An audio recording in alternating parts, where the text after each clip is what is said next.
I really think Spain picked me. I had never been outside of the United States. I just kind of ended up here as a fluke.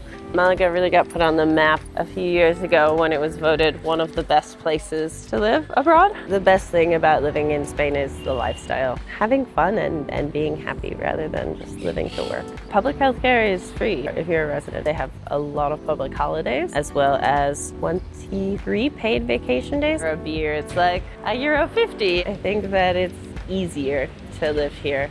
My name is Rose. I'm from Delaware and I have been in Spain for the last 10 years.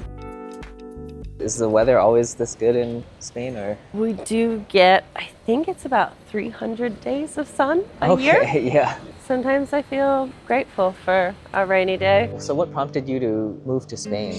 I graduated from college. I was working a sales job for about a year, but it was pretty intense, pretty unrewarding. I just felt like there had to be more to life. I found out a friend of mine was doing this job in Spain where she was teaching English. Anybody who had a college degree from the United States could come and teach as a teacher's assistant.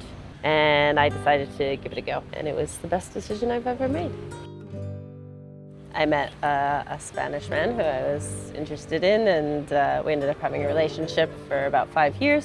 I was able to get my permanent residency through that relationship, and that process is called pareja de hecho. So you can get a residency card by being in a relationship with a Spanish person. In general, people have a much healthier attitude about work here. 40 hours is typical. It's not like the United States where people will stay and end up working 9, 10, 11 hours to, try and impress their boss. It's a healthier work culture for the most part.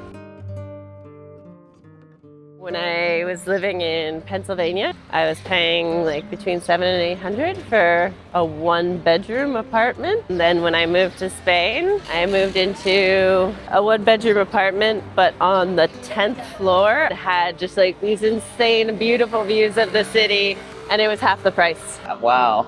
And this was 10 years ago?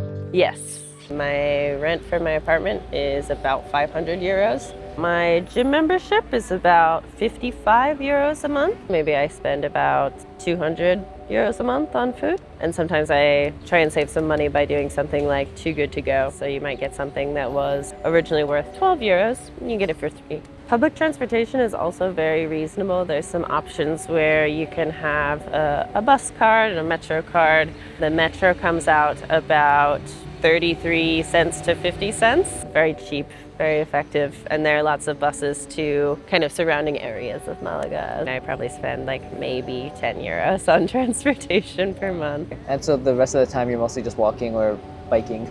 Yeah, pretty much. It's a very walkable city. It's very easy to get to pretty much anywhere that you need to go. I've had both private healthcare and public healthcare here. Private healthcare you can get for about €60 a month. So compared to the United States, obviously that's so much cheaper. And that includes everything aside from prescriptions. Whereas with public health care, even the prescriptions are included. There's no such thing as a copay. You have your appointment and you don't pay any money. Getting to know people and make new friends was challenging. A lot of times the people that you end up connecting with are sort of a similar mindset to you when they're also expats, and that can really help you bond. You also have options for meetups through the Meetup app. Also outside of that, just going to anything that you're particularly interested in, like maybe a concert or a certain type of exercise like yoga. Anything like that is a great way to meet people, as well as language exchanges. I found that to be a great way to go and connect with people that otherwise I probably wouldn't have run into in a normal context. How was it learning Spanish? Do a lot of people speak English here? I would say now a lot of people, particularly in the center of the city, do speak English.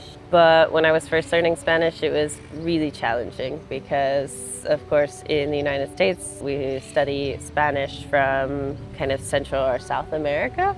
It's very different in this part of Spain because in Andalusia, they're known for kind of cutting off words and even sentences, so they just don't quite say the full thing. I think it just takes time, and the more that you can kind of integrate and learn about the culture and the history and learn to speak Spanish, the easier it is for you to become a part of the society.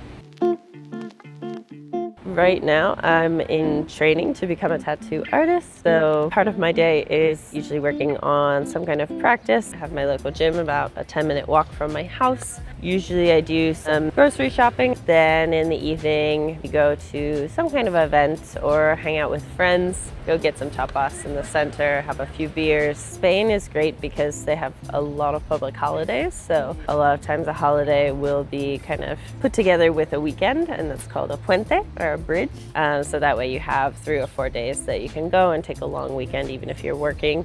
Living in a city where we have an airport is such a privilege because it just makes it so easy to go anywhere. Part of the allure of Malaga for me was having the mountains right there and the beach right there. Climb the rocks. There's some deep areas where you can jump in. Within Malaga, you can actually go to the edge of the city and walk right into the mountains, which is really cool. Something that really shocked me when I first got here was how there's not this super enforced early bedtime for kids. They're out on the street and they're running around. And it's midnight. I've heard you have to be when ordering food and stuff like that, when you're at a restaurant, you have to make yourself known. Yeah, definitely. I always joke that I'm not loud enough to be in Spain. I don't have an outdoor voice. Getting a waiter's attention or a bartender's attention at a crowded bar can be a little bit challenging. Y las croquetas de setas y queso azul. Y me pones otra cerveza. Propongo que vaya saliendo poco a poco, que salga todo junto o cómo. Que sale poco a poco, sí. Poco a poco. So do you know all these streets by heart now? Yeah, I mean, this one in particular, I've walked so many times because it's kind of a diagonal from this bridge into the city center to right where I used to live. So you've been here now 10 years. How do you see yourself moving forward? Long term, I see myself in Malaga, definitely. The next step for me will be buying an apartment. Once I've got a steady job again, then it'll be time to start saving and thinking about where I want to build my future home. Let's say an American was thinking about moving here. Do you have any advice for them? There are times that it will feel really hard, but don't give up because it's going to be worth it. I've been through ups and downs just like I would have if I was living anywhere else. But throughout all of that, I have this very strong sense of belonging here and feeling at home. And I would say if that's not something that you have where you are currently, then go find that place because it's out there. It's one of the easiest ways to be happy in your day-to-day life, just being somewhere that you love.